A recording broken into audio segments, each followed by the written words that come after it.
Outdoor air pollution may be the 9th leading cause of death and disability in the world, responsible for millions of deaths from lung cancer, emphysema, heart disease, stroke, and respiratory infection.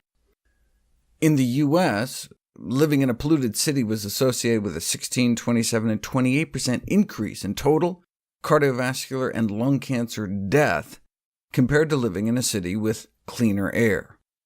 Living in a city with polluted air may lead up to a 75% increase in the risk of a heart attack. No one wants to be living in a traffic jam, but it's better than dying in a traffic jam. In addition to causing deaths, air pollution is also the cause of a number of health problems. It may not only exacerbate asthma, but increase the risk of developing asthma in the first place. These pollutants may trigger liver disease, even increase the risk of diabetes. Even when atmospheric pollutants are within legally established limits, they can be harmful to health. So what can we do about it? Paper after paper describing all the terrible things air pollution can do to us, but most failed to mention public policy. We're making great strides in demonstrating the harmful effects, but public authorities are not using these data to reduce emissions, as they might inconvenience the population and therefore might not be politically acceptable. To treat the cause, we need better vehicle inspections, efficient public transport, bus lanes, bicycle lanes, even urban tolls to help clean up the air.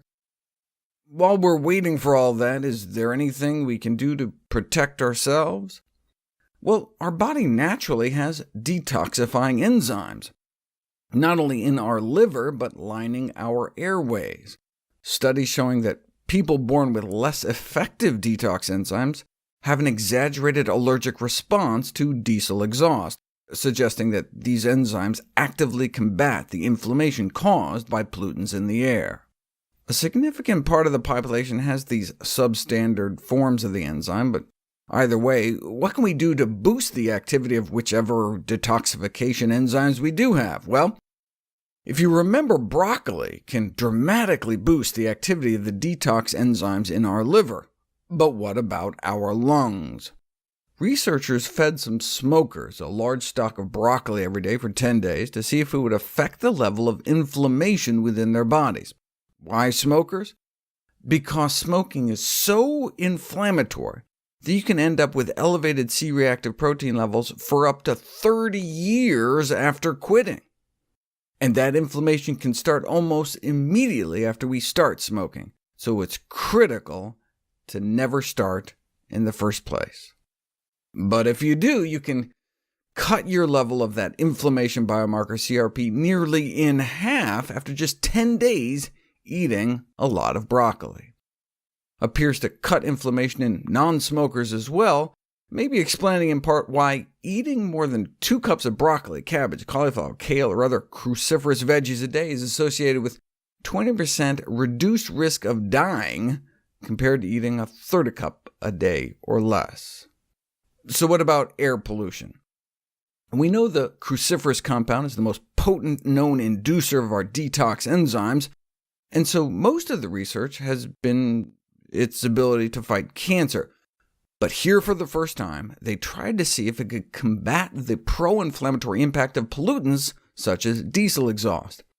They took some human lung lining cells in a petri dish, and this is how many detox enzymes are produced. Drip on some broccoli goodness, and you can get this many.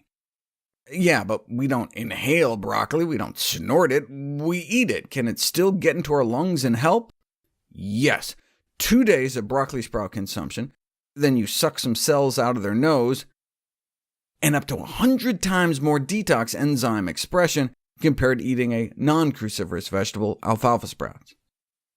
Now, all we have to do is squirt some diesel exhaust up their nose, which is what some UCLA researchers did, an amount equal to daily rush hour exposure on the Los Angeles freeway. Within 6 hours, the number of inflammatory cells in their nose shot up and continued to rise. But in the group that had been getting a broccoli sprout extract, the inflammation went down and stayed down. Since the dose in these studies is equivalent to the consumption of 1 or 2 cups of broccoli, their study demonstrates the potential preventative and therapeutic potential of broccoli. But if broccoli is so powerful at suppressing this inflammatory immune response, might it interfere with normal immune function? After all, the battle with viruses like influenza can happen in the nose. Let's drip some flu viruses into the nostrils of broccoli sprout eaters and find out. And what you get is the best of both worlds: less inflammation, yet an improved immune response. Eat alfalfa sprouts and you can get this kind of viral spike in your nose, but after eating a package of broccoli sprouts every day, our body is able to keep the virus in check, potentially offering a safe, low-cost strategy for reducing influenza risk among high-risk populations. So better immune function, yet less inflammation, potentially reducing the impact of pollution on allergic disease and asthma. At least for an enthusiastic broccoli consumer. But what about cancer? Detoxifying air pollutants throughout the rest of our body? We didn't know until now. Off to China, where they have some of the worst air pollution in the world, and by day 1, those getting the broccoli sprouts were able to get rid of 60% more benzene from their bodies, a rapid, highly durable elevation in the detoxification of a known human carcinogen. Now, this was using broccoli sprouts, which are highly concentrated, equivalent to about 5 cups of broccoli a day, so we don't know how well more modest doses would work, but if they do, eating broccoli could provide a frugal means to attenuate the long-term health risks of air pollution.